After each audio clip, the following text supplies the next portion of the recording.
Republic of the Philippines for more than 75 years. Ito po ang Presidential Broadcast Service. Pakinggan, panoorin, agaran in real time, o balikan sa pag-scroll up and down. Mga balitang dapat malaman, impormasyong tunay at napakikinabangan. Saan ka man, sa buong kapuluan. Bangon sa bagong sigla. Kababayan, kasama ang social media. Powered broadcaster ng bagong mamamayan. Tapat sa pag-uulat. Ito po ang Presidential Broadcast Service. Radyo Pilipinas. Philippine Standard Time. 4 na minuto bago mag-alas 4 ng hapon. Mula sa pinakamalawak na newsroom sa buong Pilipinas. Ito ang Radyo Pilipinas News Update. Magandang hapon Pilipinas, magandang hapon Bicolandia. Narito na mga balitang nakalap sa oras na ito. Para sa ating unang balita, Cold Blue Alert itinaas ng Albay Provincial Health Office dahil sa banta ng Bagyong UWAN. May ulat si Paul Hapin.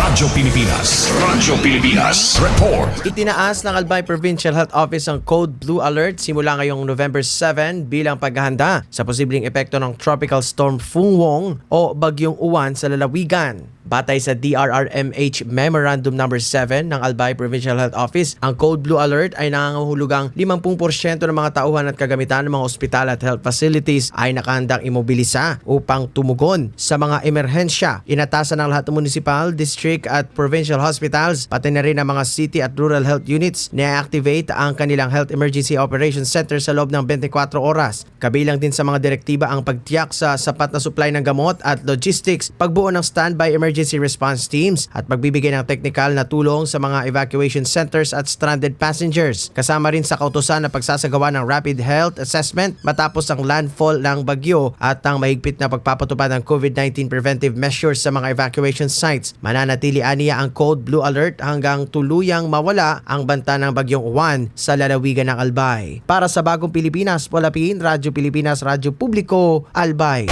Radyo Pilipinas Report.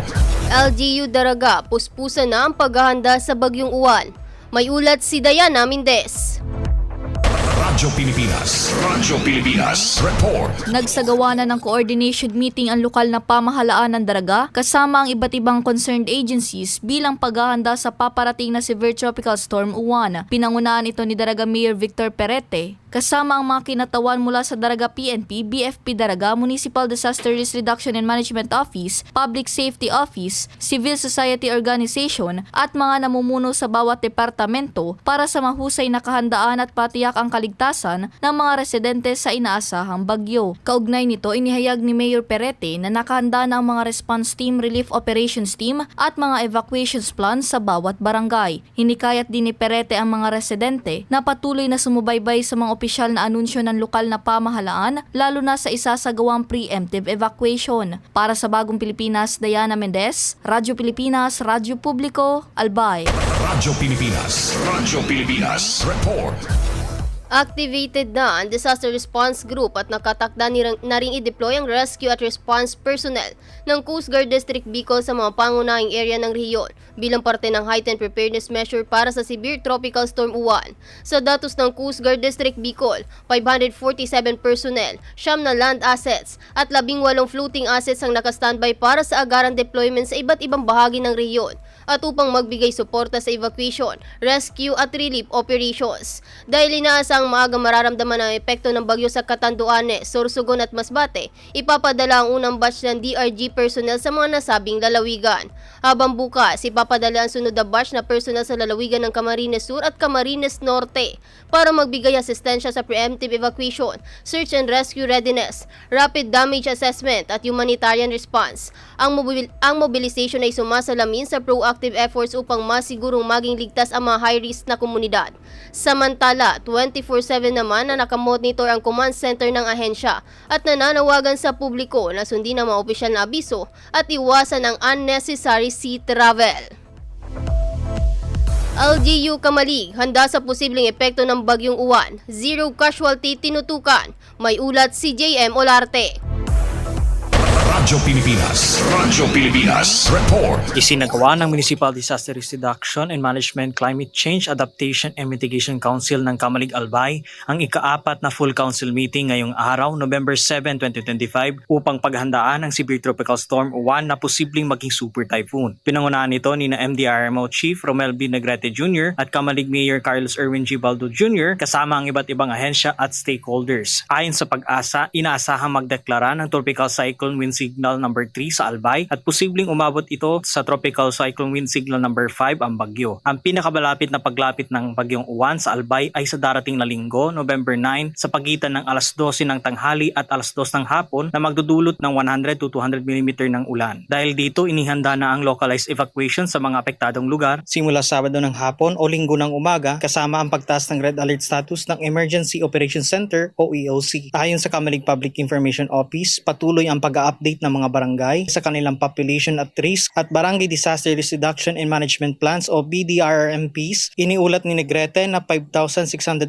na pamilya ang nasa flood prone na lugar, 2,105 pamilya sa landslide prone, 5,074 na pamilya sa lahar prone, 5,113 sa mud flow prone at 19,770 na pamilya naman ang apektado ng malakas na hangin. Tinitiyak din ang inventaryo ng supply, kagamitan at relief goods sa lahat ng antas. Binigyan din ni Mayor Baldo ang kolektibong paghahanda ng iba't ibang response teams upang mapanatili ang zero casualty goal ng bayan at nananawagan ng pagkakaisa at katatagan sa lahat ng opisyal at residente. Ang patuloy at masusing paghahanda ng LGU Camalig ay nagpapakita ng kanilang commitment para sa kaligtasan at kapakanan ng bawat Kamaligenyo. Para sa Bagong Pilipinas, GM Olarte, Radyo Pilipinas, Radyo Publiko, Albay.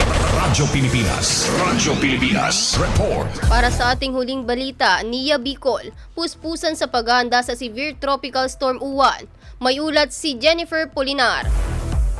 Radyo Pilipinas. Radyo Pilipinas. Report. Puspusan na ang isinasagawang paghahanda ng National Irrigation Administration o NIA BICOL sa posibleng epekto ng binabantayang severe tropical storm UWAN kung kaya't nagkaroon na ng Pre-Disaster Risk Assessment o PDRA ang mga quick response teams mula sa district offices ng NIA Camarines Sur Irrigation Management Office. Ayon sa NIA BICOL, kabilang sa mga tinalakay sa PDRA ang pagsasagawa ng pre-typhoon activities tulad ng kinakailangang precautionary measures ng mga Irrigators Association sa kanilang mga lokasyon, paglinis sa mga irrigation canal at pagsara sa mga intake gate upang maiwasan ang pagpasok ng malakas na daloy ng tubig sa mga irrigation system na posibleng maging dahilan ng mga pagkapinsala. Kasabay nito, inumpisahan na rin ng mga tauhan ng district offices ang pagsara ng intake gates at paglinis sa mga irrigation canals upang walang maging harang sa daloy ng tubig. Gayon din na kinumpunin na rin ang mga sirang bubong ng opisina ng CSIMO District 5 bilang paghahanda sa posibleng malakas na ulan at hanging idudulot ng paparating na bagyo. Para sa Bagong Pilipinas, Jennifer Polinar, Radyo Pilipinas, Radyo Publiko, Albay. Radyo Pilipinas. Radyo Pilipinas. Report. At yan po ang mga balitang nakalap sa oras na ito. Upang manatiling updated, i-like at i-follow ang aming official social media accounts at Radyo Pilipinas Albay. Buong pwersang magbabalita. Ito po si Elvira Arango, Radyo Pilipinas, Radyo Publiko Albay. We know you're always on the go. Pero ang mahuli sa balita is always a big no-no. Kaya Radyo Pilipinas is here to keep you updated. Reliable news delivered to you as it happens. Para sure na wala kang mamimiss. Bookmark our website at www.radiopilipinas.ph. Follow us on Twitter at Radyo Pilipinas 1 and like us on Facebook at www.facebook.com/Radyo Pilipinas 1. Together, let's dismiss disinformation. Radyo Pilipinas,